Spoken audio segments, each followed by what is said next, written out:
0, 1. Let's get started.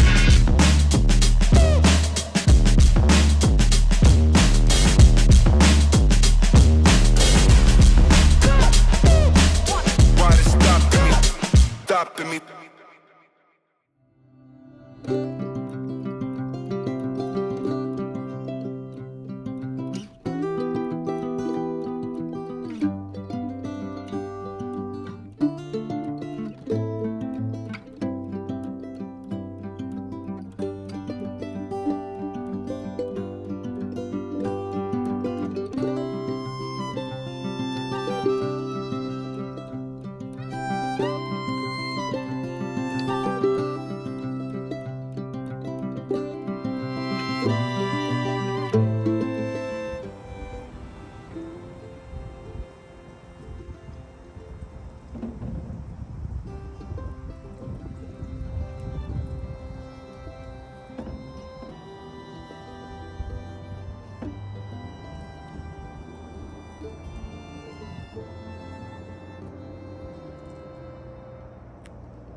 Hello guys, ulat panahon lang po tayo ngayong sa araw na to.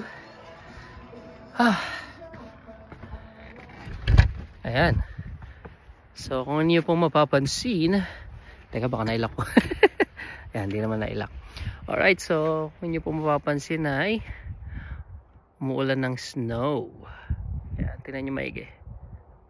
Ayun, ayun. Kita niyo? Ayan, tingnan niyo sa damit ko. May mga nangangalaglag na white. So yan po, snow po yan. Hi, by the way, magandang umaga sa inyo. O magandang tanghali kung anong oras dyan. So ngayon ay January 9 na dito. At yeah, yung mga nakaraang mga araw ay wala masyadong snow. Nagtutunaw siya. Although nagtutunaw ng snow, ganun pa rin ang lamig, hindi nagbabago. Pero ngayon, ayan, nagbabalik ang mga snow para paputiin na naman ng paligid. Ayan, medyo namumuti na yung kalsada dahil sa mga snow yun, ayun, snow yan. Hinangin lang kaya may ganung pattern. Pero same pa rin ang lamig. Syempre dahil may hangin at may snow, mas malamig ngayon kumpara mo nung mga nakaraan. Pero yung mga nakarang araw, ganun pa rin kalamig. Ayan. At ayun, checking ko na rin pala yung mga checking ko yung mail kung may dumating. Yan, tignan po ninyo. Boom, wala. So may mga inaantay ko kasi ang mga padating. Ayun, mangin. So ayan po yung kalaban namin dito. Yung lamig kaya namang tiisin, pero kapag may kasamang hangin, ayun, dumodoble yung lamig.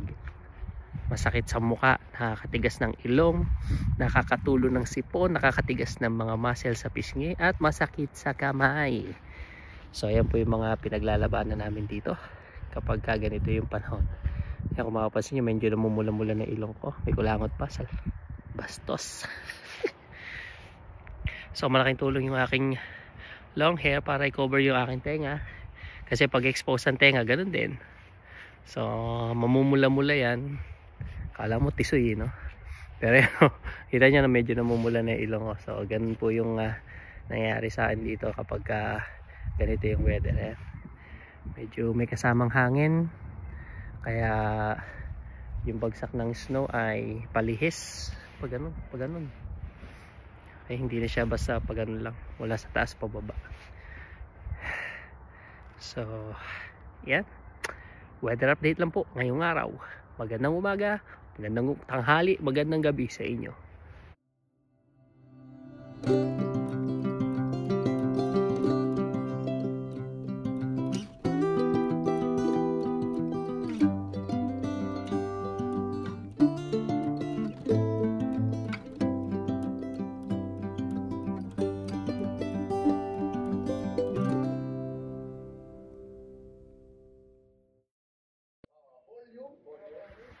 Hello guys, weather update po tayo.